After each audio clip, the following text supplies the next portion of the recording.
中本博士とサトシのおおしゃべしゃべりり解説。解説。ビットコイン。価値の決め手は供給量と需要。サトシくんと博士は自宅のリビングで話をしています。博士、見てくださいよ。これ。お、トレーディングカードだね。名前は確かダメ、博士。カード。ダメ、それ以上は言わないで、博士。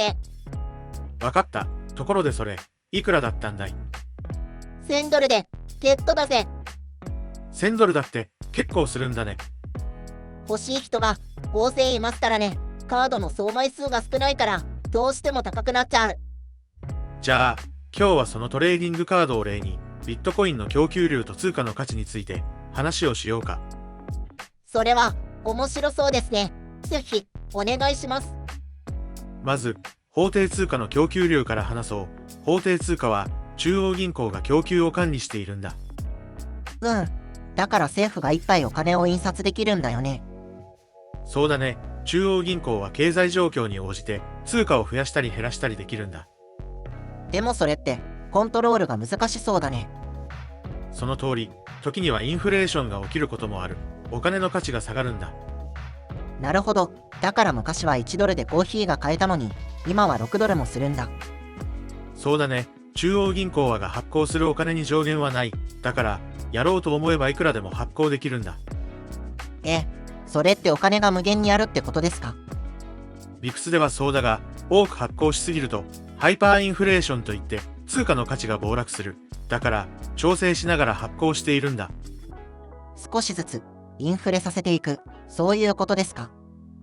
そういうことだ。しかし、数年前、世界的に蔓延した感染症対策で、世界各国は自国通貨を多く発行してばらまいた。だから、世界各国では、今、インフレになって物価が上昇し、困っているんだよ。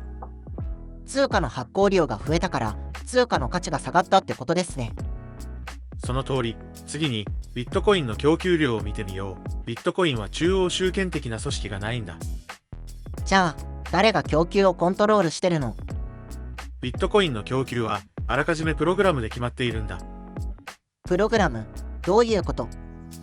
ビットコインの総供給量は2100万枚に限定されている。新しいビットコインは、マイニングというプロセスで得られるんだ。それでどんどん増えるの？いや、時間が経つと報酬が減っていくんだ。これを半減期と呼ぶんだ。半減期？なんか難しそう。簡単に言うと、約4年ごとに新しいビットコインの発行量が半分になるんだ。じゃあ、どんどん新しいビットコインが少なくなるってことか？その通り。そして最終的には2100万枚に達するまで増え続ける。